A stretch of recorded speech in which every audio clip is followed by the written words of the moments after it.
Good evening and welcome to episode 29 of the Political Mike podcast. It is my privilege and honor to have the panel that I do have tonight after such a very eventful week. So much has gone on. We've seen the House now taking to the floor at this very moment to vote on the removal of committee assignments for the newly elected congressman from Georgia's 14th congressional district, Marjorie Taylor Greene. We've also seen the Biden administration continuing to make new strides in executive orders, and we've also seen negotiations taking place on the Hill between Biden and 10 GOP senators for the next COVID relief package. So much to dive into, and here to help me break it all down are five very distinguished, very accomplished individuals. And without further ado, I'm going to go ahead and introduce this very distinguished panel. So first, Cecily Huerfano. Cecily is a 2L at Emory School of Law, pursuing immigration and asylum law. She's trilingual.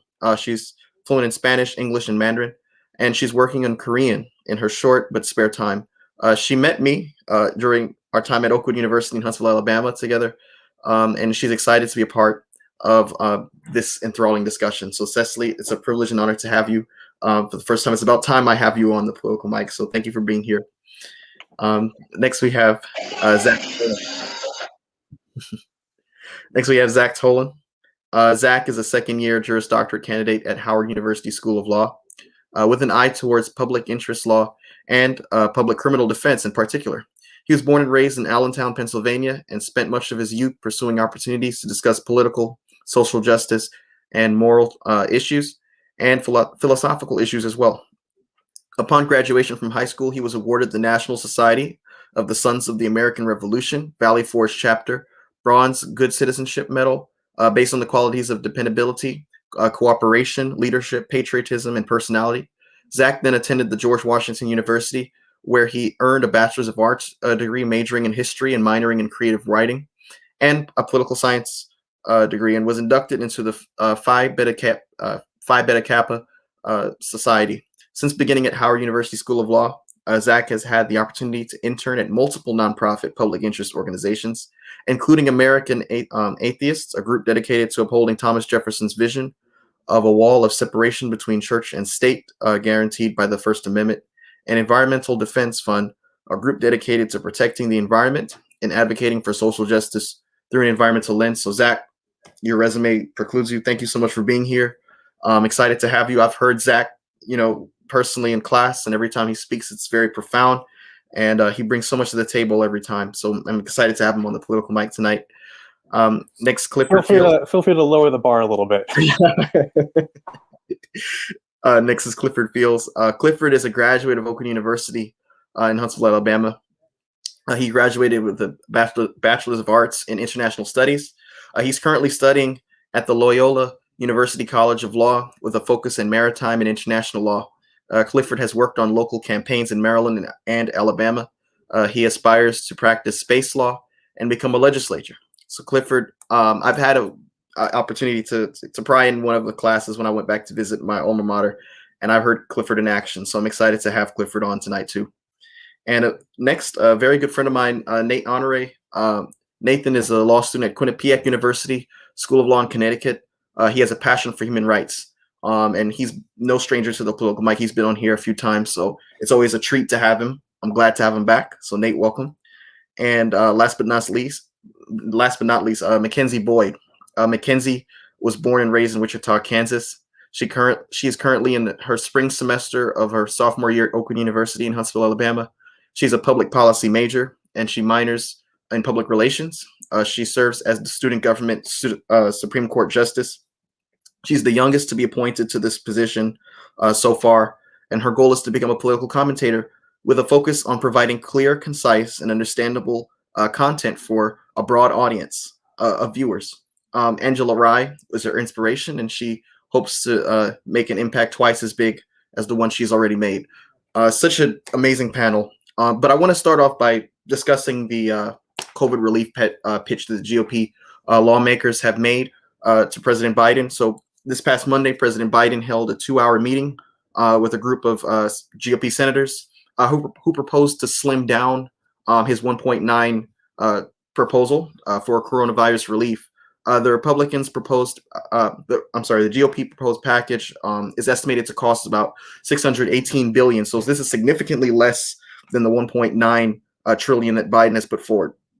This is about a third of Biden's proposal.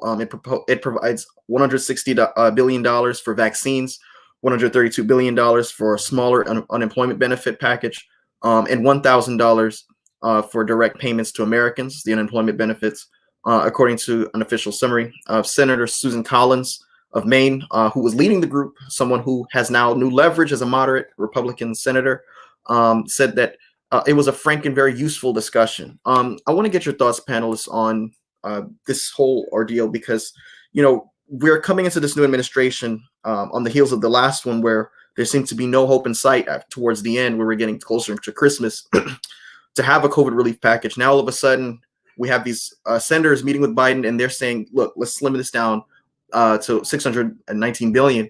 Biden is sticking to his guns. In your view, is it a wise move for Biden to observe, what happened in the Obama administration, their first 6 months when they were waiting for GOP support, they were waiting for moderates to meet them in the middle, and they ended up basically with egg on their face a little bit because they did not get the bipartisan support they were anticipating. Anyone can jump in.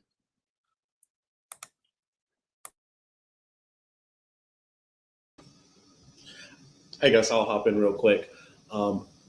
I feel like it is not a smart thing to do to rely on this bipartisanship in order to get COVID relief out.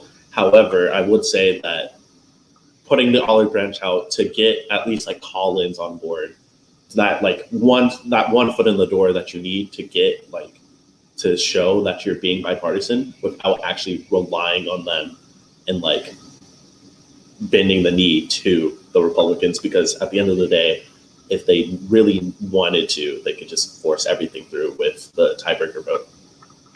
Yeah, just like he said, I feel like power matters, and Biden definitely holds a lot of it, right now. Like he knows that he can take this through, so I feel like he's not even worrying. He's not even sweating. It is nice, like you said, like Clifford mentioned, to extend the olive branch, to reach out to establish, I guess, to try to build that bridge. But he knows what happened with Obama back in 2009, and I feel like he's not willing to do that, and it makes no sense when he has the upper hand. He literally has the power. The ball is in his court. He just needs to shoot at this point. So both sides didn't really come out with a strong mandate. Of course, the Democrats ended up with the majority, but it's a very slim one. Is this going to set the tone? If he does, just ram through it and just get this package through the way he wants it, is that going to set the tone for a very chilly relationship with the GOP on Capitol Hill for further proposals that he plans to get through? The tone has already been set. The tone has already been set. Biden already has a very chilly relationship with the people on Capitol Hill. Remember, excuse me, Mitch McConnell would not call Joe Biden the president-elect until after the Electoral College convened, for example. So it's not like there's a lot of warm fuzzies going around where it's the kind of rhetoric people threw around 15 years ago calling Joe Biden the best man on Capitol Hill. This is a completely different time. And we know it's a completely different time because after passing a tax bill that added $1.9 trillion to the deficit, Republicans suddenly care about deficits again. So, we're not, I'm not going to hold my breath for warm fuzzies. I know President Biden has said he's going to do his best to work with Republicans. He's always did his belief that there needs to be a principled opposition. But I am also hoping that when push comes to shove, he just understands that these people aren't going to play nice with him, and he as president has to be ready and willing to push things through when he has to.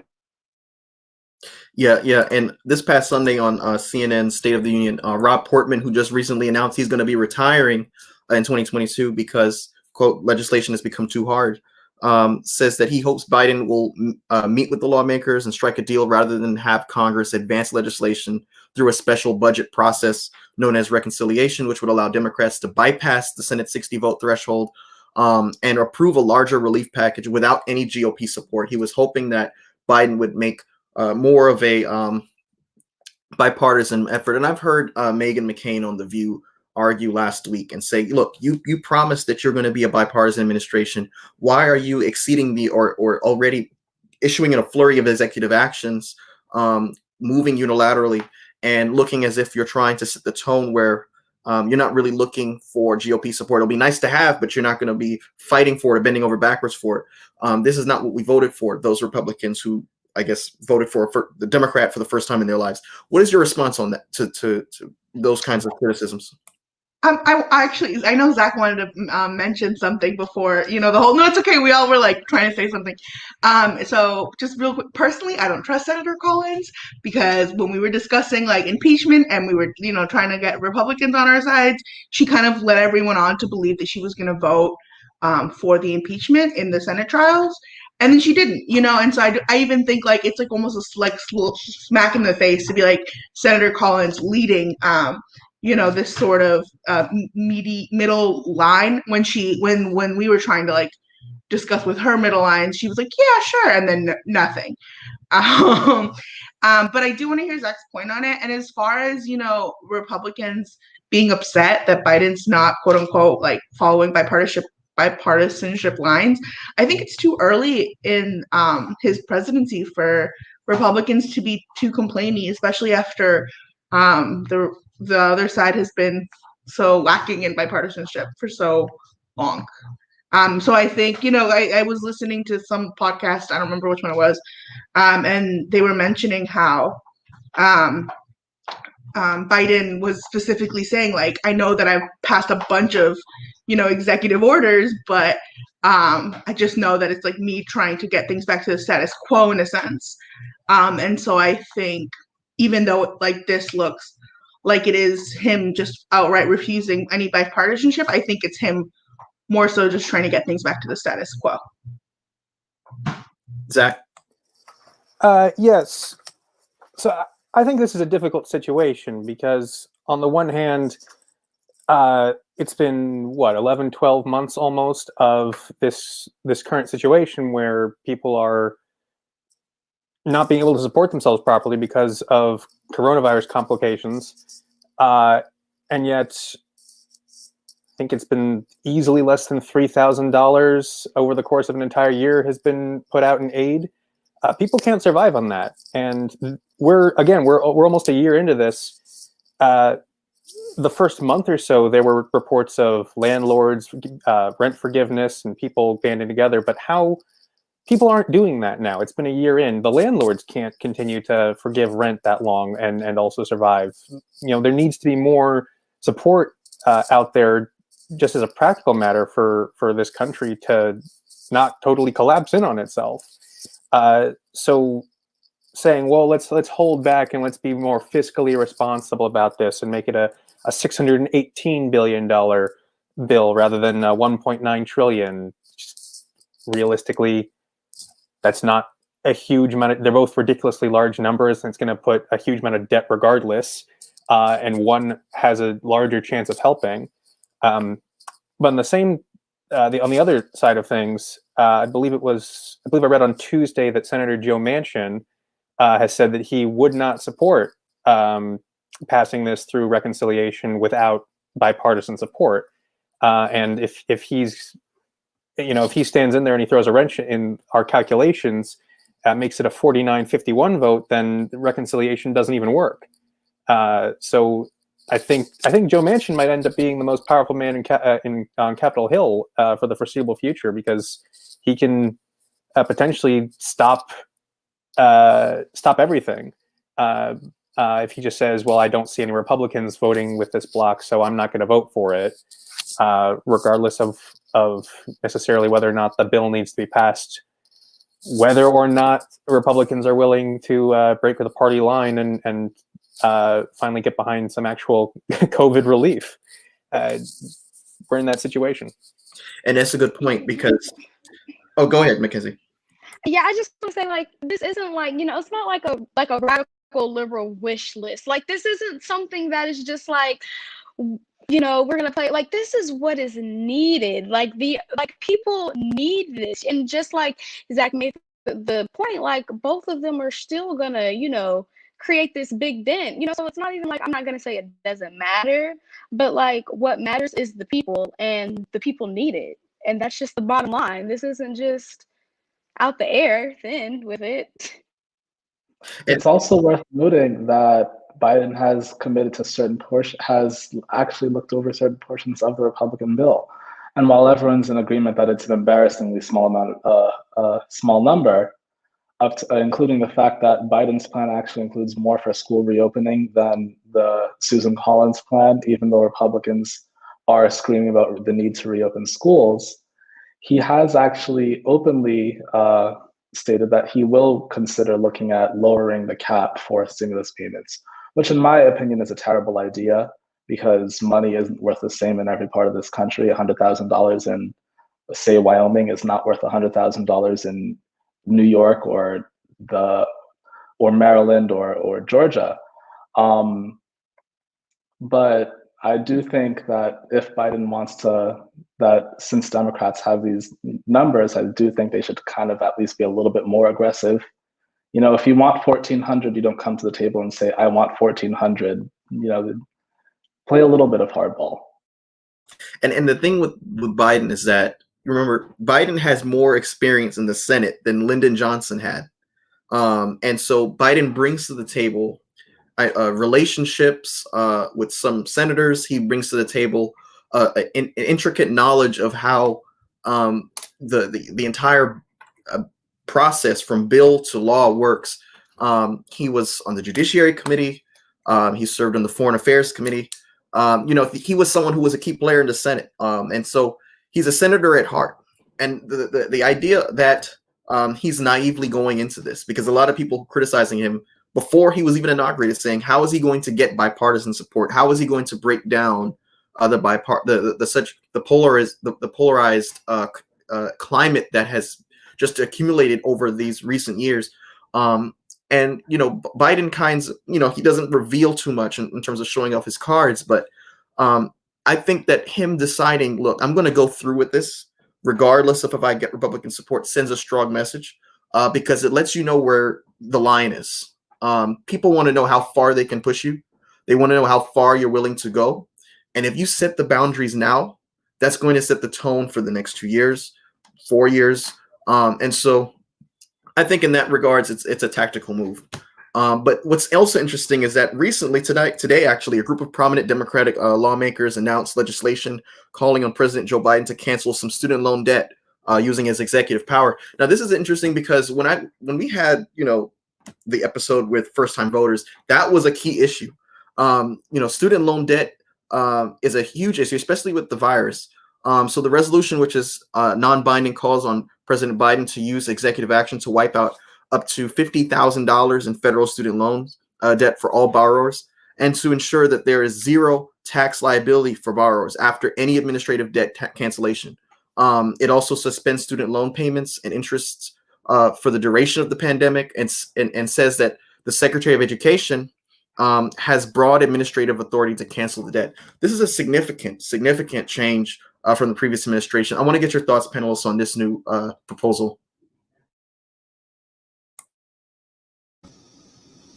I guess I'll start off here. I don't think we can trust Biden to do what needs to be done in terms of student debt relief. I mean, he's campaigned with student debt relief, and then immediately after a week after the election ended, he starts walking it back and starts going back on what he had promised. So I feel like, yes, it's good to put out a resolution and show where that group of Democrats stand, but I don't think this goes anywhere where it needs to. Student debt is a horrible issue in this country, but I don't think Biden's the person who does it for us. I think there's also an issue with the current generation and generations that are in charge, and just the conception of student loan debt as a problem. Most of the people who, I'd hazard a guess, pretty much everyone who's currently in power did grow up in a country where public school up to grade 12 was provided free. They did not grow up in a country, of course they didn't, it's still not the case, where upper education was free but they also grew up in a country where upper education, graduate education, college was not nearly as necessary as it is today to have a successful career that provides a livable wage.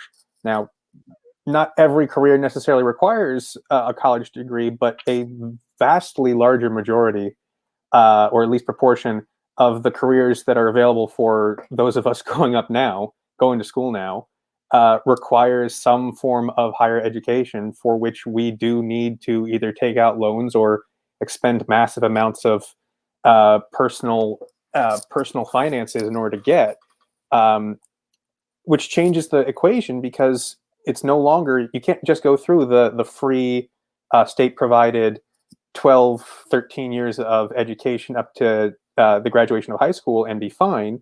Most people do now need to go to some kind of higher education. And the fact that we now need to go into debt just to meet the bare minimum is, I think, more of a problem than a lot of the people currently in power realize, because they didn't grow up when that was the case. They see that as a luxury of some sorts to go to higher education, when now it is a necessity. So I think realistically, President Biden is just simply not of a generation that is going to be capable of pushing for this, because I don't think they truly are able to understand it as being as important and necessary as it is to reduce or eliminate or avoid student loan debt. It seems like you decide to go to college, you have to pay for it now. So Secretary Jen Psaki, before I jump to Nate, actually pushed back on what Cliff and Zach were saying, the president has and continues to support canceling $10,000 of federal student loan debt per person as a response to the COVID crisis. Of course, any further action, she indicated, would need to come from Congress, but she indicated that he's calling on Congress to draft the proposal. And so it's basically, just try me, I will, basically like challenging Congress to put forward something, and then from there we'll do something. I mean, I want to get your thoughts on, the communications directors, the press secretary's response, because it seems as if there's a spark of hope that didn't exist before, going back to the Trump administration, and you're thinking, can you really take them at their word, at face value? Can we trust that there'll be something going on? But I think this pandemic is providing coverage because it's a crisis. And so in this case, what the idea gets legitimacy, because we're no longer taking traditional means to certain legislation. We're taking an emergency all hands on deck means. Nate? Well, like you mentioned, Biden has only committed to eliminating $10,000 of student loan debt, which I think we all on this panel can agree is next to nothing. Most of us on this panel know that law school of itself, or any sort of post-undergrad education, is a small mortgage in and of itself. $10,000 isn't my first semester of law school. So what's happening is that, we have these people in the legislative branch saying the executive branch, specifically either the president or the secretary of education, have authority to clear debt. And when you are in charge, people expect results. So, if everyone thinks you can do something, and you can do something, you shouldn't walk yourself back before you even given yourself the opportunity. Cutting student loan debt would, be a massive boost to the economy, especially as we're talking about an economy that's shrunk 3.5% over the past year. Without debt payments, people would be able to buy houses, buy cars, afford a whole bunch of stuff that would bring the economy up. The housing issue isn't that there's not available housing, it's that there's not housing people can afford, because they're too busy paying off their student loans, especially because interest rates are so high. If you have the power to do something, you should do it and let other people catch up. So Senator Warren and now my majority leader, Chuck Schumer, this past September, introduced a resolution that outlined exactly how the president could use existing legislation under the Higher Education Act to cancel some student loan debt. Now, when I was interning on Capitol Hill, I was in the Health Committee, And the Health Committee had a reputation for being one of the most productive bipartisan committees. And when I asked Senator, Murray's aides, why is that? Why is it that she has such a great working relationship with Lamar Alexander, who was the chair at the time? Now, the Democrats have the majority, but he was the chair. And so they said, look, she's not trying to create a presidential portfolio. She's not trying to run for president. And so she's basically here solely for the purpose of enacting policies that are going to have long-lasting influences. What say you on this proposal to use the Higher Education Act, to use existing legislation to the benefit of students who are, under crushing, debilitating debt, especially as it relates to this pandemic? Do you see that as more of a realistic way to get this done? Before we pivot away from this topic, I want to get your thoughts real quick.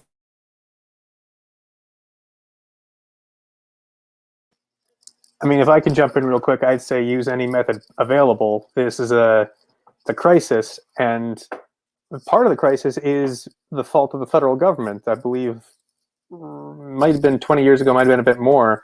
They changed the debt rules, and student debt you can't discharge in bankruptcy. So that's part of the reason why it's such a big deal, is because even if people go bankrupt trying to pay the student debt, they still owe the student debt. That's not the case with, I think, any other kind of debt. So as far as I'm concerned, I don't think it'll be enough to just rely on what exists there. But as far as I'm concerned, use whatever is possibly available to put whatever dents or you could possibly put into it. Because, for one thing, it is the federal government's fault that the situation is as bad as it is. So have at it, as far as I'm concerned. It's not just the morally right thing to do either. It's also, pragmatically speaking, the politically right thing to do. Democrats are operating with very narrow majorities, and if they want next year to be the very rare midterm cycle where the president's party gains seats as opposed to losing, which hasn't happened since 2002, then they're going to need to do as much as possible and campaign on everything they've done. So say, hey, while I was busy getting you coronavirus relief, I also lifted off $50,000 of your student loans, so you don't have to worry about that anymore. Plus, I ended the pandemic. Plus, I made sure you weren't going hungry during the pandemic. So, vote for me. And this is important to remember, especially so Senator Warnock has to run for re-election next year. Senator Mark Kelly has to run for re-election next year in Arizona, another state Biden barely won. And Senator Rosen has to run for re-election in Nevada.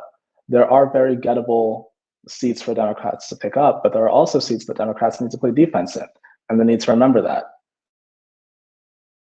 So the talk of the town is basically what seems to be the GOP's identity crisis. And for the past few election cycles, presidential election cycles, it seems as if the party that lost always goes through this period where they reevaluate and conduct an autopsy, or there's some kind of infighting between the different factions in the party.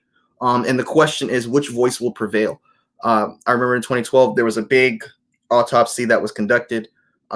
This was during the time before you had the Gang of Eight trying to look at immigration reform in 2013. They were trying to reevaluate and to see what they can do to change their policies more, or their policy positions to reach more to Hispanic voters, to African-American voters. Ironically, you get the culmination of Trump and his candidacy in 2016. And he starts off his whole candidacy alien or demonizing folks of Hispanic descent crossing the southern border. But now we have a situation where the GOP loses a presidential election, and the big question is, okay, are we going to be the Marjorie Taylor Greene party, or are we going to be the Liz Cheney party? Are we going to still capitulate to a former president because his base seems to be still very much in control in the party? Or are we going to go ahead and return to our values? And so this is a really interesting dynamic playing out. House Republicans last night, Wednesday, February 3rd, voted to keep the third ranking, the third highest ranking Republican in the House of Representatives, Liz Cheney, daughter of former Vice President Dick Cheney, in GOP leadership. And this is after a huge debacle about whether or not she should be stripped from her position because of her position of voting for impeachment for the former president the second time. I've heard people say people voted for Trump in good faith. There should not be any kind of retaliation. There should not be any kind of penalty for what culminated on January the 6th at the Capitol building. People had their own personal interests, and therefore let's just move on. You're hearing a lot about unity. I'm hearing a lot about bipartisanship from the side that enabled this to happen. I want to get your thoughts on, this apparent, dynamic playing out in the GOP, because you have Trump playing with the idea of starting what I believe is called a Patriot Party, another political party. You have his former press secretary, Sarah Huckabee Sanders, announcing she's running for governor of Arkansas. So that's going to be a big test to see whether or not Trump's coattails are strong. What say you, panelists?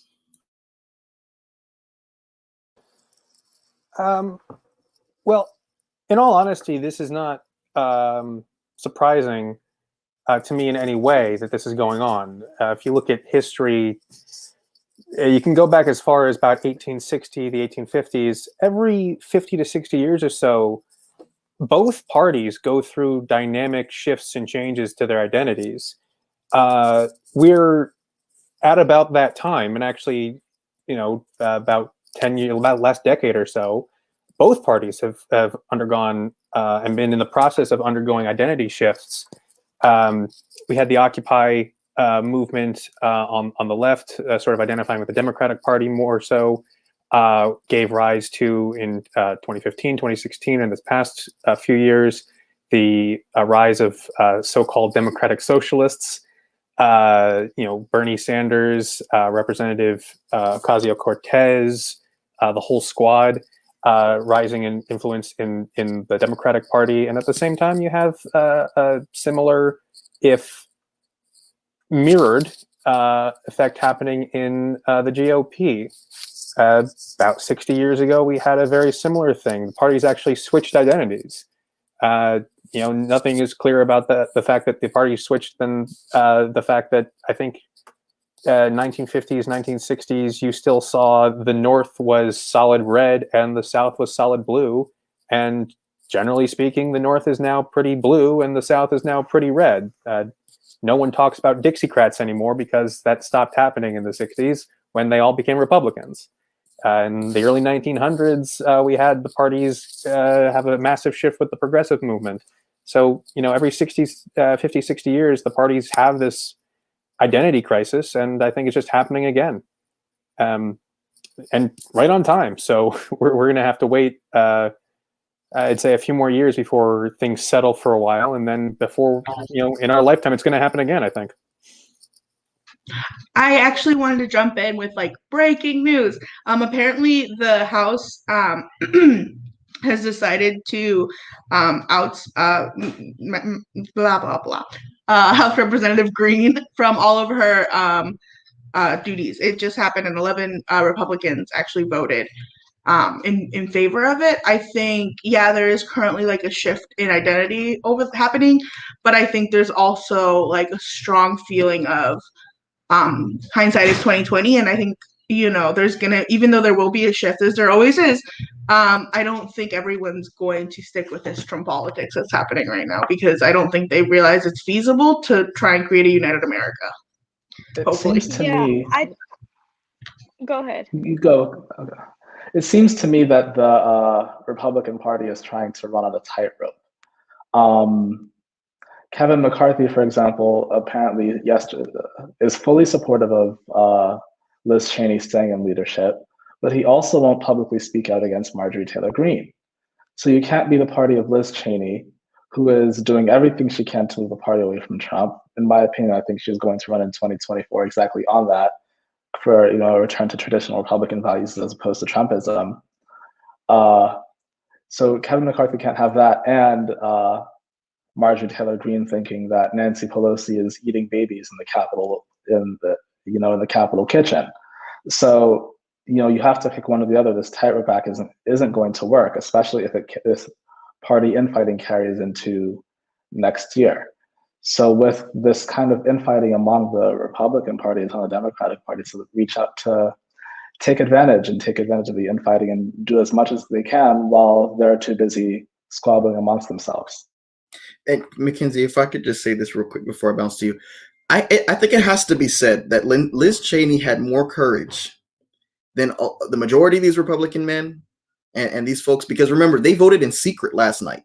145, 61 of them voted against Liz Cheney. So that means 61 of them were comfortable without being disclosed to endorse this conspiracy, to endorse the statement, putting a bullet in Nancy Pelosi's head, to endorse stoking this passion to hang Hillary Clinton and Barack Obama or lynch.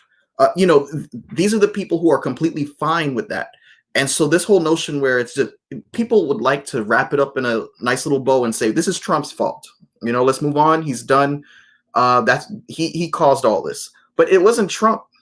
The environment was right for him and gave him legitimacy, but we're still, and you see it, we're suffering, and everyone's wondering, why are they not letting go of Trump? Why are they still capitulating to this former president? Why is Kevin McCarthy making a big trip to Mar-a-Lago when Trump has no authority anymore? But I think the thing is, like, it's not even about Trump. And people keep missing the point. If it was about Trump, we would have not even be probably dealing with this. But the issue is, going back to the Tea Party days, you had people who were comfortable with conspiracy theorists in the party. You had people comfortable with folks who were sympathetic to the neo-Nazi movement, to racists. And then, when we bring it up, it's like, oh, well, that's the fringe. Okay, well, why does the fringe have so much legitimacy in terms of controlling the narrative? Why do they have so much legitimacy in controlling what the Republican Party does? Why is Kevin McCarthy so afraid to take a position? Why are they going behind closed doors and coming out with no change? Liz Cheney stays on with her committee assignments, and so does Major Green. Before this tonight's breaking news, Mackenzie. Look, I feel like one of the things that I was taught in Professor Foster's class, actually, 4 things. He taught us 4 things.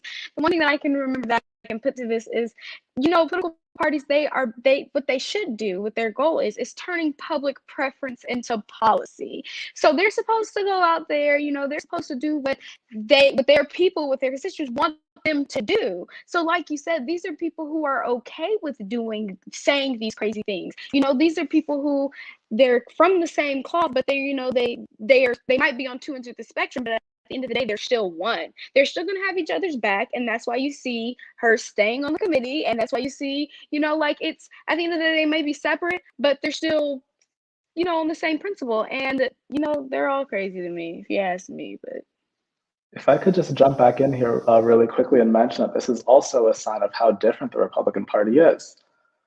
This isn't the first time a Republican has been removed from their committee. A few years, I think it was 2 years ago, that Steve King of Iowa, who's now retired, was removed from his committee for making statements about how there was nothing wrong with being a white supremacist and how one shouldn't be ashamed to say they are a white supremacist.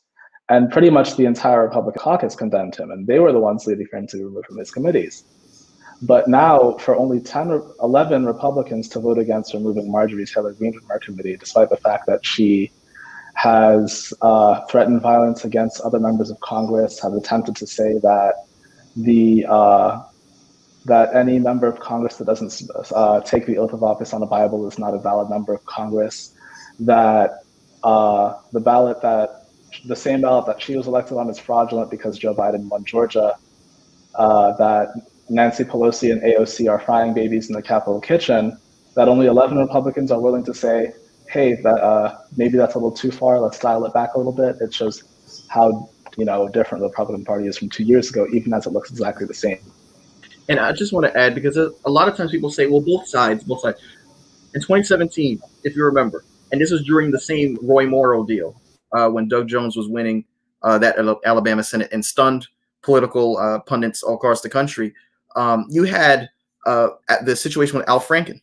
And regardless of what you believe about whether it was a joke gone too far or whether he was, intentionally trying to do something to make her uncomfortable, the woman uncomfortable in that situation, the Democrats immediately took action and said he needs to resign. That's not what we're seeing on this side. There's so much pulling and heeing and hawing and all kinds of, going around, beating around the bush before you get to a final decision. And when you do get to a final decision, it's often, oh, well, when the dust settles, let's just leave everything the way it is. That's not, that. How can you move forward as a party with that with that mindset, and then still say, well, we're still holding on to the conservative values. And I think that's why you have folks like Adam Kinzinger, who I think had presidential ambitions. I've said this before. He's starting his own super PAC now. The America First, I believe, was the name of the super PAC. Where he's basically this is a PAC that's designed to steer the GOP back to its fiscal conservative, small government, anti-abortion, socially conservative policies. But then you have Matt Gaetz, who had to go to Wyoming, probably had to look for it on a map or GPS before he got there. He's from Florida. And then he gets there to try to campaign against Liz Cheney. Is that indicative of what's to come in the next 2 years, where you have these far-right Trumpish kind of candidates actively trying to take out and pick off the what's left of the moderate part of the party? I'm going to hop in here. I feel like it is true. Like, Trump didn't start this fire, but he definitely pushed the Overton window for the Republican Party way to the right. And he allowed these issues or these theories to come up and get legitimacy in the base. And the fact of the matter is the Trump populist base is the loudest part of the Republican Party right now. This would be a totally different thing if you had Cheney or Romney or Kinzinger, who had a public outlet to the country and who could show that they have the leadership to steer the country away. But when Trump got into office, he had the title, but he wasn't leading the party in a unified way. So now that he's no longer the head of the party, technically, he still has a large base that he can steer wherever he wants to go. And I feel like since his base is loudest, it's going to pull the GOP apart right now. So you have Democratic House floor managers for this impeachment trial calling for the president now to testify under oath. I want to get your thoughts on whether you think that's going to be something that. Go ahead. That would be a horrible idea. And he's not going to do it anyways. Let's honestly let's really be honest here. There's no way he would do that. He's also said he's not going to do it, but that would be a horrible, horrible thing. Trump is gone. He's a populist. He thrives on the attention, and he gains his legitimacy from the attention of others. If you don't give him a platform where now he has to make his own, he's fighting an uphill battle. But if you put him on every TV in America, every single person who voted in this election is going to look at it, no matter who they voted for, because Trump is such a touchy subject. He can say whatever he wants. And that's what would even make you think just maybe he might even do it just to say that I did it, just to have that crown on his head that I went up there and I showed them. He thrives off of that energy. They all do. Yeah. Trump is suffering right now because he can't tweet, he can't Instagram, he can't Snapchat, he can't WhatsApp, TikTok, any of that. So I don't understand why you'd be willing to give him that oxygen now when the world has been a much more peaceful place because he can't do any of that. But as much as I agree, impeachment should be a kind of spectacle in the sense that you attract people's eyeballs and you get them to understand that what's happening is wrong, that's not the way to kind of do it, All you need is, the public record of what happened. Have these pictures and this evidence ready of the destruction that occurred, and not to mention that all of the damage to the Capitol is being repaired on the taxpayers' dime because the Capitol is not insured against loss. The impeachment managers need to do a better job than the last round of impeachment managers, who, instead of talking about how Trump was trying to influence an election by withholding aid from a strategic ally, spent their time talking about his Article 2 powers. No one's going to care. That's not an argument that's really going to, win over anyone outside of constitutional law professors. No offense to constitutional law professors or anyone on this panel who wants to be one. But, when you're making arguments to the people, you need to tailor your arguments accordingly. So I hope they do kind of a much better job, a more physical, tangible understanding of why Trump should not be allowed to hold public office ever again. So before I get to whether the Senate will convict, I want to ask this because this is kind of tying into what we were talking about before with Marjorie Taylor Greene. The stripping of her committee assignments, which just happened, and say Trump does get convicted somehow, right? Does that create an environment where they become martyrs and even more politically strong than before, in your view? Well, how politically strong can he be? He can't tweet. But I mean, not just Trump, but look at Matt Gaetz, right? You have yeah, Matt Gaetz, you have Jim Jordan, you have Green, you have this wing of the party. So Trump aside, I mean, you can have these people propel themselves further along their political paths because of the fact that they maybe have become victims to their base, and that's what I'm trying to get at. well, I wish the Republicans who are a bit more Trump skeptical would understand that if Trump is not eligible to run for office, that makes it that much easier for you to run for president in 2024 and win. If Cruz had a sense of foresight, he would think, Trump beat me terribly in 2016. He's probably going to do so again in 2024. And if he runs for president in 2024, I can't be elected president in 2024. Now, as far as this internal division and pulling back and forth on one side or the other, every party has their internal squabbles and divisions. The Democratic caucus is certainly a good example of that, but you would never see Abigail Spanberger going up to Queens and railing against AOC in her home district, as much as the two don't agree on policy. So if I'm the Democratic Congressional Campaign Committee or the National Democratic Senate Campaign Committee, I am rubbing my hands together and trying to figure out which Democrats I can run in certain states that have historically not been too great looking for Republicans, and see how I can take advantage of intra-party divisions and get more people elected. That's a good point. Anyone else? So you mentioned Representative Kinzinger in his super PAC a little while ago, and when that announcement sort of came out, I was curious, so I went to this website 538, which tracks voting records, and I checked Representative Kinzinger's, and apparently he voted pretty much in line with President Trump, a little over 90% of the time. So I don't think the question comes down to, as much as we might like to think it does, a rift in the Republican Party. It comes down, I mean, fundamentally, no matter whether or not you're a Representative Kinzinger or a Marjorie Taylor Greene, Representative Taylor Greene, a lot of the policy positions they agree on. So even with the super PAC, I don't know how much it could even be effective, because when it comes down to it, if he's starting to throw super PAC money around to challenge the candidate that President Trump may endorse, he'd be challenging not on policy or on achievements that these candidates want to reach. He'd be challenging just on morality, or whether or not they subscribe to QAnon, and or whatever other motivating factors they might have, whether or not they look to President Trump, or they look to Mitch McConnell, or they look to Representative Kinzinger.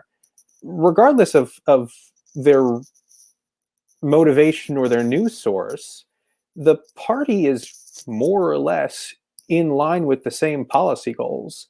So for me, I think it's difficult to see how this necessarily, how it matters all that much, or even how this news of the super PAC, how, if he does get funding, how that would make any bit of difference, really, because it comes down to which of the two candidates who want to do the same things in office would we be supporting. And if the reason for choosing one over the other is which particular Republican who also wants to have the same policy goals enacted endorse this candidate, I don't know how much that ends up really making that much of a difference, apart from morally feeling better, or just being less sort of gut-wrenchingly objectionable to people who oppose. Because realistically, you talk Representative Marjorie Taylor Greene or Representative Kinzinger, they agree on a lot of policy points, even though Kinzinger doesn't believe in Jewish space lasers. Apart from that, they're probably going to vote on most of the same bills the same way. And That's the other thing too. Nate, I'm sorry. That's the other thing too. I'm not really holding my breath on an anti-Trump super PAC, because we've already seen one. that raised a bunch of money and saw Trump consolidate his share among the Republican Party and saw all the Republican candidates, most of the Republican candidates it was targeting, be reelected anyway. I'm talking, of course, about the Lincoln Project, which is run, of course, by a bunch of Bush alumni. They raised a bunch of money. They seemed to do a really good job of getting under Trump's skin. But when it was time to actually put up the results, Democrats got decimated on the ballot, which was really bad because we're heading into a redistricting year. So, we're looking at state districts that might be drawn funny, congressional districts that might be drawn funny. So, I'm not holding my breath. The whatever work that has to be done to undo Trump has to be done isn't going to come from the Republican Party. But I want to push back on that, Nate, because even though the Democrats want a slim majority, I mean, to win Georgia, we can't underestimate how big of a deal that was. Because when I saw the ads, because I just moved to the state, like I said before on this platform, I saw really effective ads that I could see really just narrowly tailored, if I was going to use a constitutional law phrase, for Trump's base. It was designed to entice this feeling of, if you don't vote for these people, regardless of your personal feelings for them, your values are on the line. And so with that said, I mean, you don't really have, when I saw the Democratic ads, they were positive. I think Warnock had to stay above the fray. But, overall, nationally, when you look at Jamie Harrison, you look at they had some good ads. But when you look at the Lincoln Project ads, they just hit a whole different chord that the Democrats, I don't think, know how to hit. I think the Democrats make lousy counterpunchers, to be honest. And I think the Lincoln Project, being that they were inside of the GOP machine, they're bringing that talent now over to the left side. And their intent is to make, if they cannot get these people out of office, they're going to make their lives hell. Basically, that's their mission. They said if Josh Hawley does not, or Ted Cruz do not resign, we're going to make life incredibly difficult for them in the years ahead, and we're going to get donation funds to fuel that mission. I think. Were the results in Georgia really the work of the Lincoln Project, or was it the work of turnout activists in Georgia like Stacey Abrams and LaTosha Brown and State Party Chair Nikema Williams, who's now a representative? Because we've seen the Republican Party consolidate itself around Trump. As grateful as I am that there were people on the Republican Party who were willing to stand up and say, hey, this is too crazy. We also have to remember that the Lincoln Project still is a bunch of Republicans who want low taxes for billionaires and high taxes for everyone else, a federal ban on abortion, a federal amendment banning same-sex marriage, because this is what George Bush ran on in 2004, and these are his people. I do agree with you that Democrats need to learn how to punch back a lot better,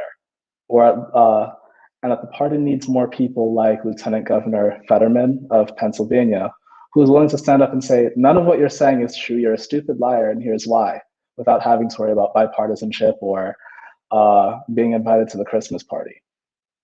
But I don't. Go ahead. I'm sorry, Mackenzie. Go ahead.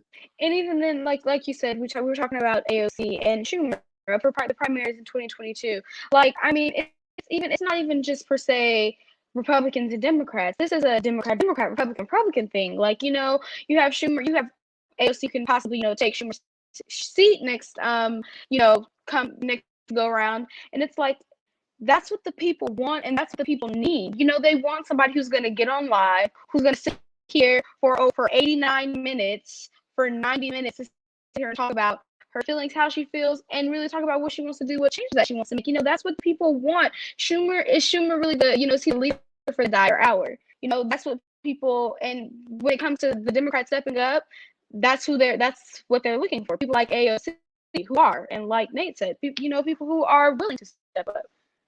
But not just step up, punch back. And I think that's what Mackenzie is coming for. Yeah, because that is, even if she's not actually punching someone, like some ugly Republicans have the tendency to do, let's be honest, like just dirty politics sometimes.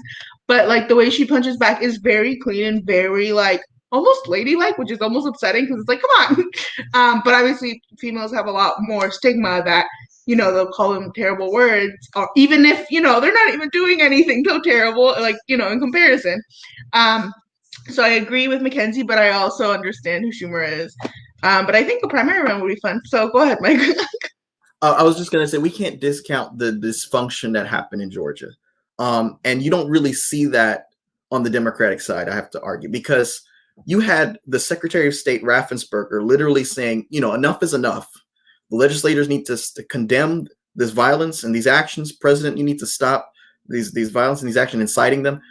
You didn't, and so I think Nate had a legitimate point with the voter turnout, but I think it was a culmination of a storm. Stacey Abrams, as wonderful as she was in terms of whipping out, votes with her organization, it had happened to be a combination of timing and that effort. The timing of the Republican Civil War that was Georgia, that culminated in this very slim victories for Ossoff and Warnock.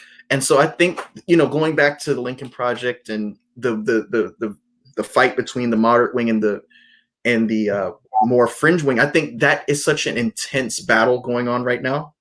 As far as it comes to the Secretary of State like going on live and like crying because he was getting like bullied, I think that's what it was. Like he was getting literally bullied into like calling the race something that it wasn't, and so I get where you're coming from, but I don't want to discount the Lincoln Project, but I think it wasn't, because like it's kind of like saying that all the Twitter like hype about Bernie means that Bernie should have won. It only goes so far. And sure, like as far as like like the money that they did raise, cool. But at the end of the day, they are like the Lincoln Project is a much more national scale. Sure, they might have been putting their money into their Georgia races, but I have to stand by Nate and say that like this was a huge grassroots effort, and the only reason that there was such a dissension in between like the moderate people in the actual government that were like crying on camera was just because like there was such a burden from like people at the top, mainly Trump.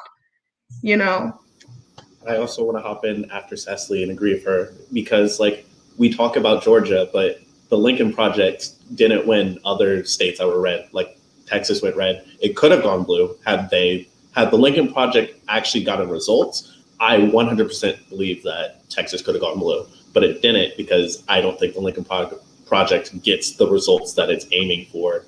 Like it has a great mission statement, like turn the party away from Trump.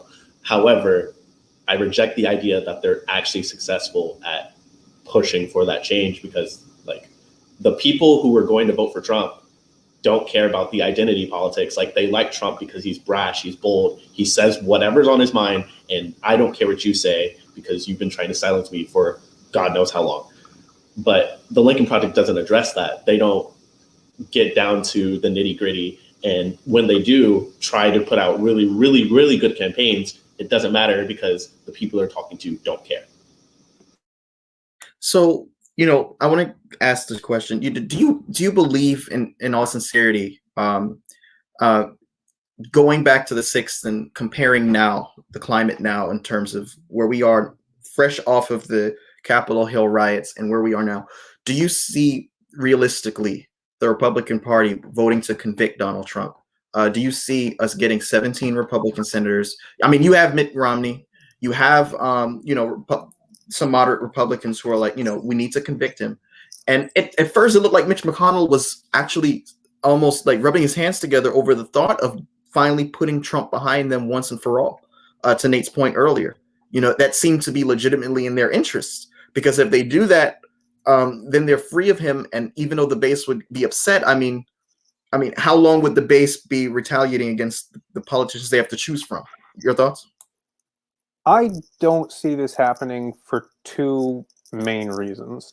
Number one, there is still a large proportion and very vocal proportion of the party that is loyal to Donald Trump, which is going to influence some of the senators who wouldn't otherwise have a problem with it.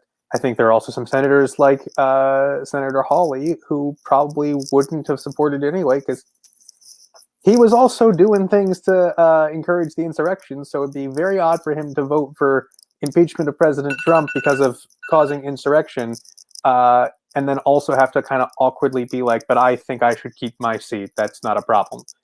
The other thing is, no party wants to vote for impeachment of a president who represents their party because it's incredibly embarrassing. We've had it very few times. I mean, we've had any kind of this thing very few times in history. The only time I can think of that we actually might have seen a truly bipartisan impeachment was Richard Nixon, and that was because it was so absolutely egregious that no one in the Republican Party or the Democratic Party could possibly have said, no, we're still okay with this, and no one in the country was actually okay with Richard Nixon having done that. That's not quite the case now. There are a lot of people in the country who don't believe that President Trump either actually went for insurrection or actually supported it or don't think it was that big a deal. He is also currently out of office, so people don't really understand how big a deal it would be to vote for impeachment because it's not like it removed him from office.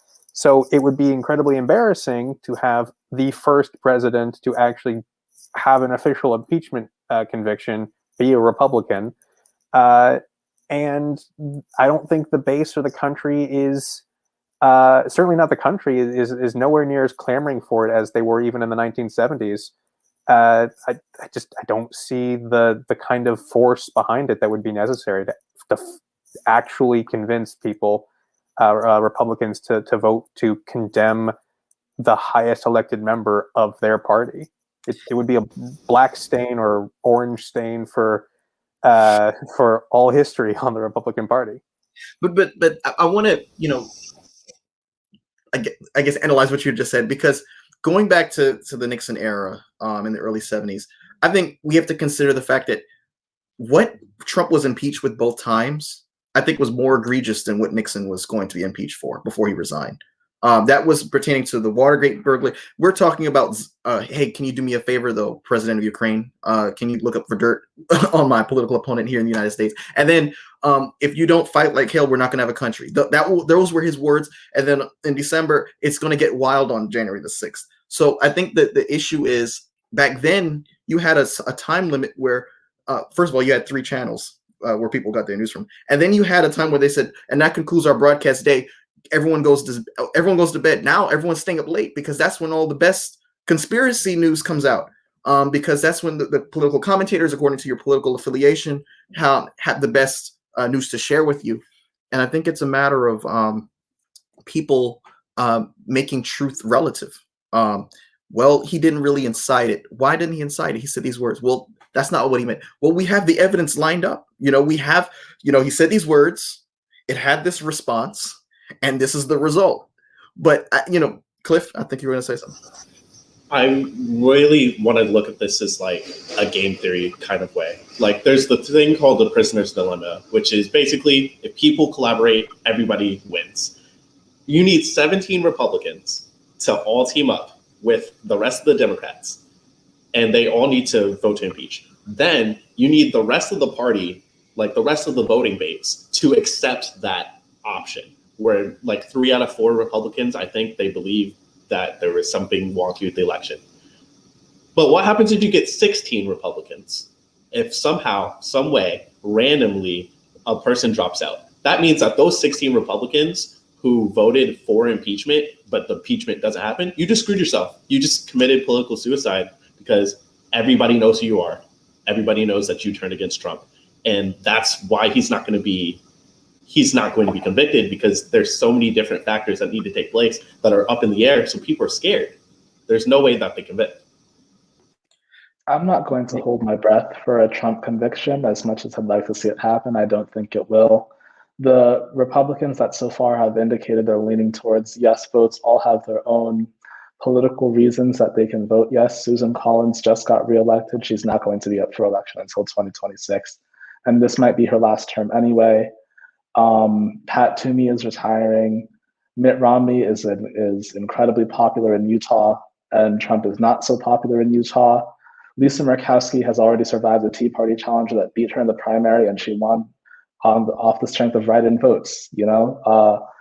So there are reasons for each Republican who's voting yes to know that they can vote yes without ever having to suffer severe political consequences. Now, I do think that the framing around Republicans should stop being that they're so afraid and instead be that they're complicit. Because how many people on Capitol Hill after Trump declared victory on election night said, hey, wait a second, this is way too early? How many people called them and said, Mr. President, this is over, you should concede? And how many people even after voted to throw out the results in Arizona and Pennsylvania, even after they had to be ushered out of their seats after their constitutional duty was derailed by a mob that the president had fomented and turned on them. Like, these are people who on the instruction of the number one member of your party, came into your office to take hostage a bunch of people, including the number two member of your party. So at some point, we're going to have to stop talking about Republicans as being afraid of Trump and start talking about them as being okay with whatever he does. And that's a good point, because the same Kevin McCarthy, who is now saying, well, everyone is to blame for this environment, said when it was fresh in everyone's mind and everyone came out from under the covers, this is Trump's fault. And you had more boldness back then. Lindsey Graham said, oh, I'm done, count me out. All of a sudden now back to the old Lindsey Graham, Mitch McConnell, So I want to pivot for the last question of the evening. And, hear a good viewer of mine say, if they don't convict, they need to just remove impeachment from the Constitution. And I agree. Because what is the point of having that mechanism in there when the time calls for it? Everyone's worried about their political calculations and but anyway, the two-term Congressman Alexandria Ocasio-Cortez, who's gained nationwide fame after her 2018 victory, is reportedly considering campaigning for Senator Chuck Schumer's seat in 2022, but so far is undecided. According to people familiar with her thinking, multiple sources said her decision will be contingent on how Schumer wields power with his new Democratic majority in the upcoming months. Will he be pushed around by Mitch McConnell is a question she's thinking about, or will he work to pass ambitious progressive legislation favored by the left? And the thing is, I hear people all the time saying we need new leadership, we need young faces, but you also need people who know how to be tactical and calculating 4 steps ahead and being willing to make some concessions, in my view, because if you she can hire those people. That's what consultants are for. But the thing is, like, you can hire them, but what happens when you hire the people, but you're going against them because you're kind of taking a my way or the highway approach, and end up losing a lot of political capital that you could have used wisely for other things? I just kind of feel like I stated before regarding the whole AOC thing, I just feel like, people want their leaders to adapt to what's going on around them. And right now, what's going on around us is war, if we really want to be honest. And yes, all of that stuff that you mentioned, Mike, is needed and it's necessary. And the tactical thinking, which I believe that AOC is definitely capable of, but people crave that. People want that. When you're in an environment where it's hectic, it's chaotic, there's so much going on, there's people coming at you from this side, your enemies, your opponents. You want somebody who's going to be out there defending you on all around, whether that's the front, the back, the side. That's what the people want. And I just don't know if Schumer has been proving that as of late.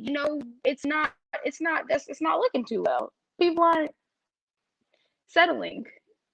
As the native New Yorker on this panel, as much as I have my own set of opinions on Chuck Schumer, as much as I think needs a primary challenge, and that if he were a woman, he'd be getting just as much hate as Nancy Pelosi does, and that he should be facing the leadership challenges that Nancy Pelosi has to face every 2 years because he is not the effective leader that people like to think he is. I do think he should face a primary challenge. I just don't know that it should be AOC. I know that she herself has often said that she won't run for higher office just for the sake of running for higher office. I do think Schumer needs a primary challenge. I don't know who that is. I don't know which state activist or local activist is going to stand up and say, I should be the one to challenge Senator Schumer. But to your point, as much as it is important to have people who are savvy and calculating, that person isn't Chuck Schumer. You know, we've already seen that he almost folded to Mitch McConnell's demand to give him the power to obstruct their agenda, or else he would obstruct their agenda. And it wasn't Mitch McConnell, it wasn't Chuck Schumer who caused Mitch McConnell to blink. It was Joe Manchin and Kirsten Sinema.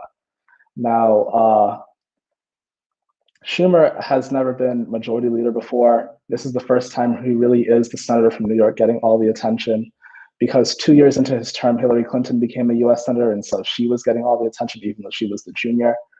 Schumer now has the ability to put forward a bold, ambitious agenda. He's already said that $50,000 of student loans need to be canceled, and that's a big thing for him.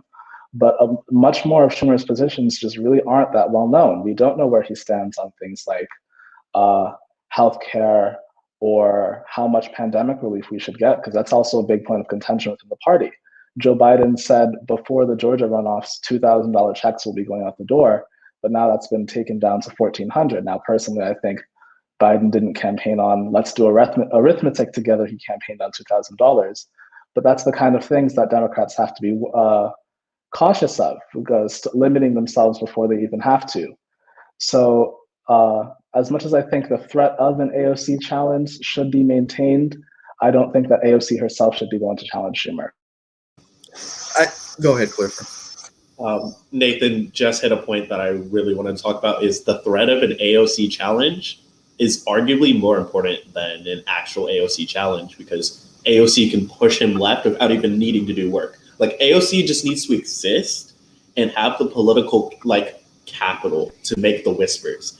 And then she just sits there and looks at Chuck Schumer, and Chuck Schumer knows that if he doesn't move even the slightest bit left, he could, not saying he will, but he could get primary. And she has a much more energetic base than he does that could theoretically push and win the primary. So I get the criticism that, you know, he shouldn't have had Mitch McConnell playing him for so long in terms of these negotiations where the Democrats just now get their gavels to have their committees. But remember, this is the same Chuck Schumer who him and Nancy Pelosi went to the White House in 2018 and 2019 repeatedly, and let Trump and the GOP know, look, we're not crossing this line. We're not going to give you border wall funding in exchange for DACA reform. You're going to have to meet us. And they held to their guns during the entire Trump presidency. And then, he's introducing what seems to be bold legislation in terms of replacing the combustion engines of federal vehicles with electric engines, and things that seem to be in alignment with the more progressive idealistic wing of the party. But I think, in terms of what we've been talking about, it seems to be a matter of style over substance. And I want to clarify, I don't mean that AOC is not calculating, but the brand that she has developed for herself is one of, it seems to be one of, very much brazen and rooted in the progressive left.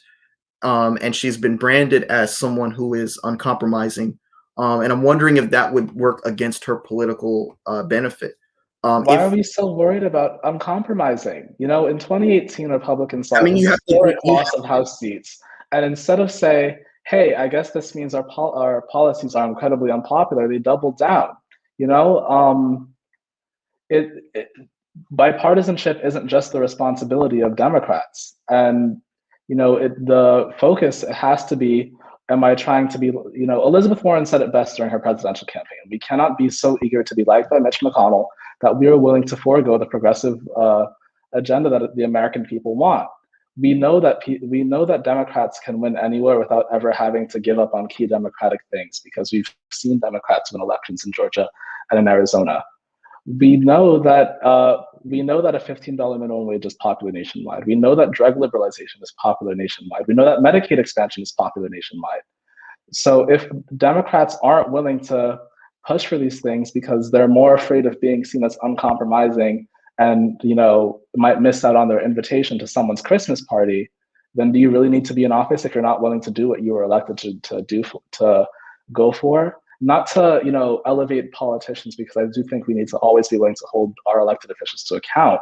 But when we talk about AOC, we're talking about someone who faces the death threats every single day and still shows up to, do the job, to fight for the goals she was elected for. And as far as the advantages of being a senator over being a member of the House of Representatives, a big thing that people criticized Bernie Sanders for was not having the resume to back up his bold progressive agenda. But now, as chairman of the budget committee, Bernie Sanders now has this structural power to do what he says he wants to do. And he's indicated that he's willing to use every inch of structural power that he has.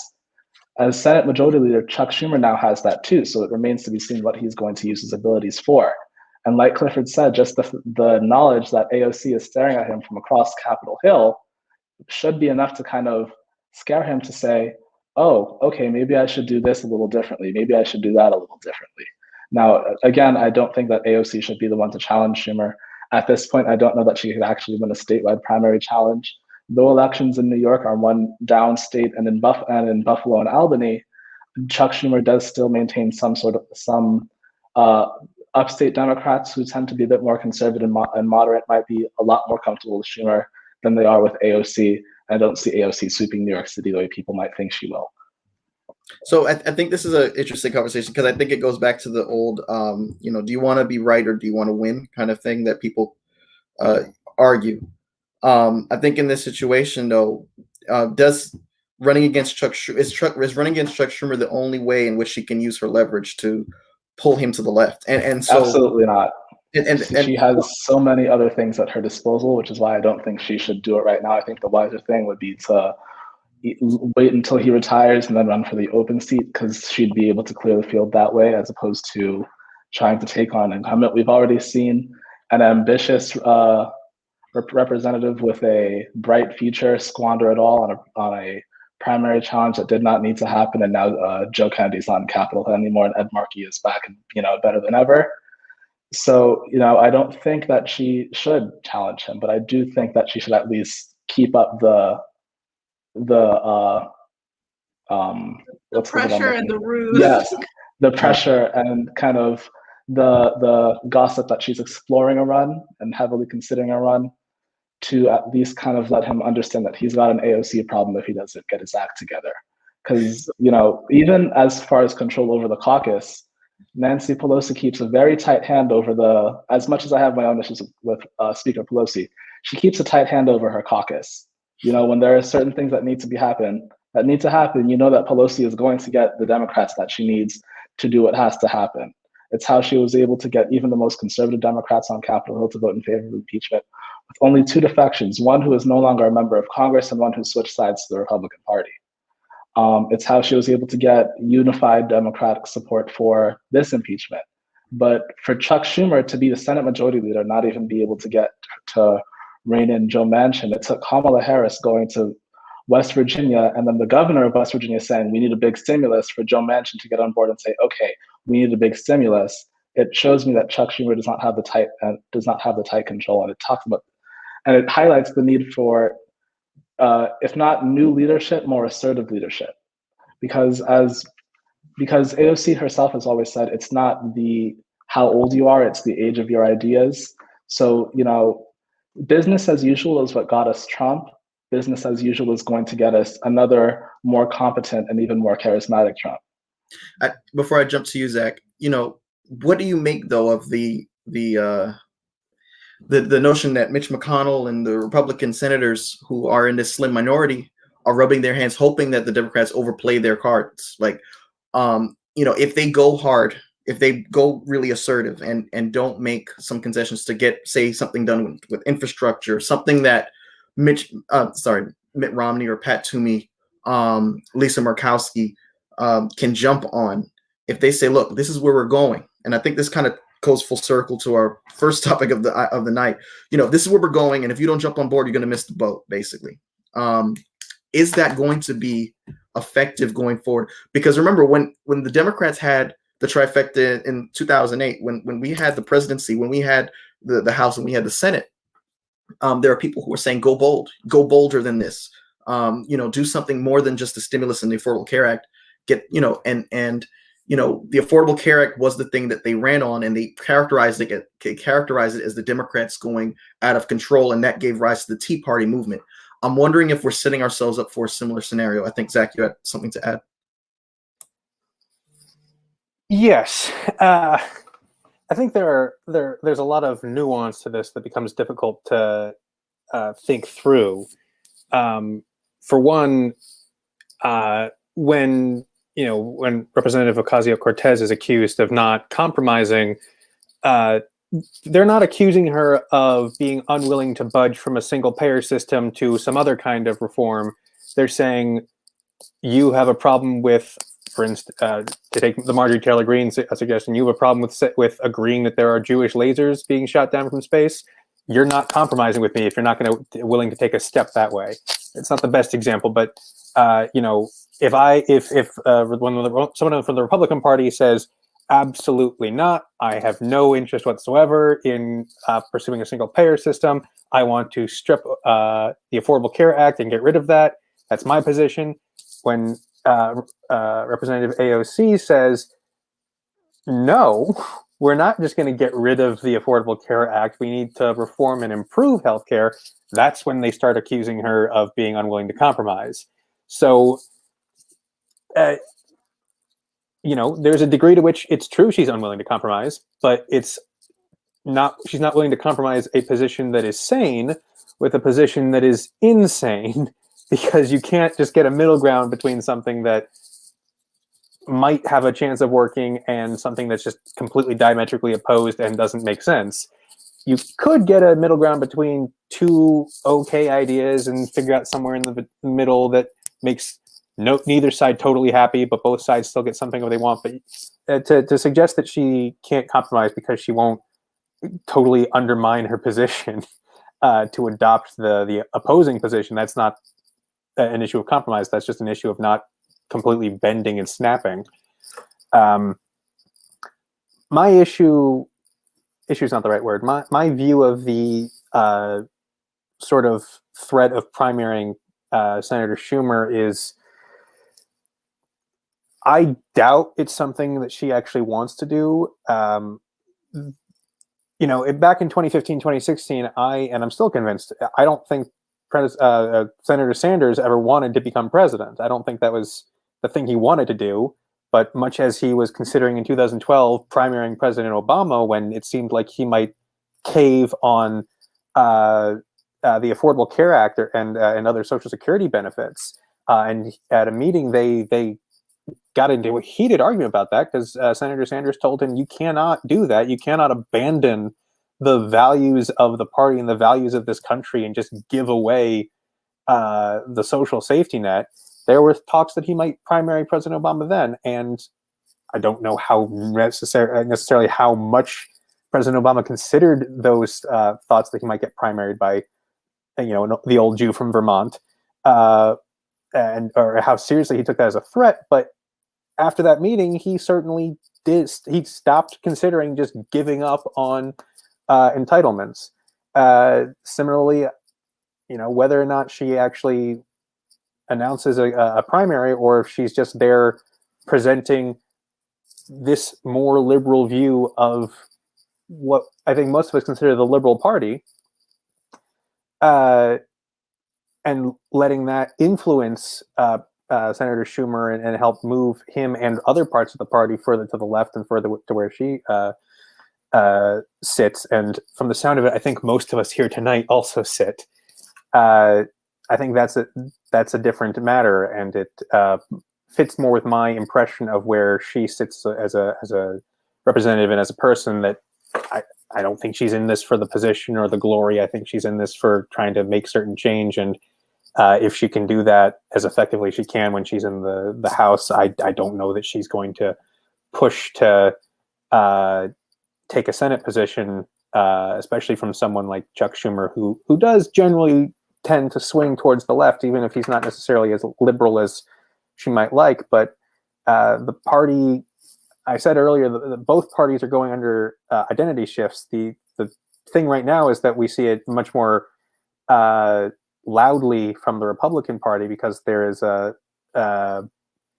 number one, they just lost the presidential election, so they don't get to say that they've won and feel all fuzzy about that, whereas the Democratic Party does, even though there are two pretty distinct factions in the Democratic Party as well. You have Schumer slightly more, and Manchin's slightly more conservative Democrats, and you have the AOC, Bernie Sanders liberal branch.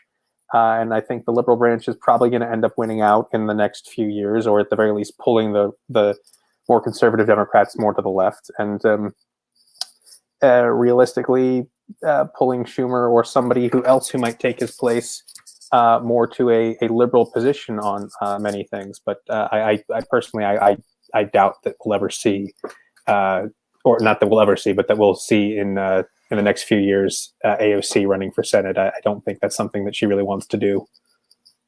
I think I agree with you. Anyone else? Well, to your point about Democrats kind of concerns that Democrats are going to overplay their hand back in 2009 and 2010, it's worth noting that there were a lot of more conservative Democrats on Capitol Hill who tried to kind of outsmart themselves and vote against Obamacare because they thought that they could kind of go back to their home districts and say, well, I voted against it because I can stand independent of the party. And a lot of them are the ones that lost their seats.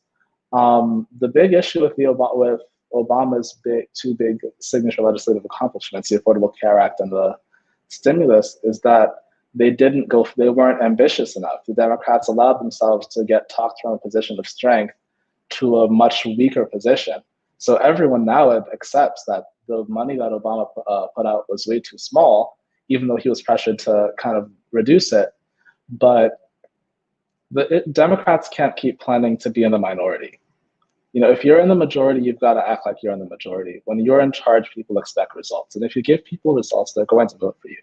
Especially now as more and more Democrats are starting to take elections less and less for granted, especially midterm elections. I do think we might, I'm not as worried about next year as other Democrats might be. I do know that there's history going against us and that we are working with a smaller House majority, but I also know that the Senate map is very favorable. Even almost 4 years ago now, as Trump lost seats in the House, he picked up a few Senate seats. It's about whether or not you're willing to, speak up. Bill Clinton himself even said, but the voters would rather you be loud and wrong than right and shy. So if you at least make noise and do something, AOC has look. Joe Biden, Nancy Pelosi, and Chuck Schumer all know that they're the ideological leaders of a party that is shifting further to the left than they're willing to go. But the difference is that they're not as good as connecting with with those younger members of the party that they're going to need to stay viable further on, as people like AOC are. Now, Biden kind of augmented that by hiring people like Simone Sanders to be his campaign spokespeople. But so people like Simone Sanders don't grow on trees. AOC, for example, the rest of the squad, other young Democratic politicians that aren't as ideologically aligned with the squad have shown their ability to connect with voters on a very personal level. So the Democratic Party is going to have to find a way to do that, with whether or not AOC decides to run for Senate, which I don't think she will. I don't think she should. Well, I just want to thank you all for this amazing evening. I really thoroughly enjoyed tonight's discussion. It's hard to believe it's been 29 episodes, but I couldn't have had a better panel for the week that this has been. So I just want to thank you, Zach Tolan, Clifford Fields, Nathan Honore, Cicely Weferno, and Mackenzie Boyd for making this episode of The Political Mic such a multi-dimensional one, such a dynamic one.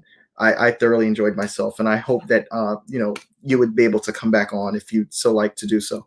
I want to just go ahead and thank those who view every Thursday night. Thank you so much for viewing again. I want to thank you, each panelist, for what you brought to the table. So much brilliance, so much intellect, so much insight, and just came all together perfectly tonight. With that being said, I'm going to go ahead and conclude the 29th episode of the Political Mic podcast. Thank you so much for watching.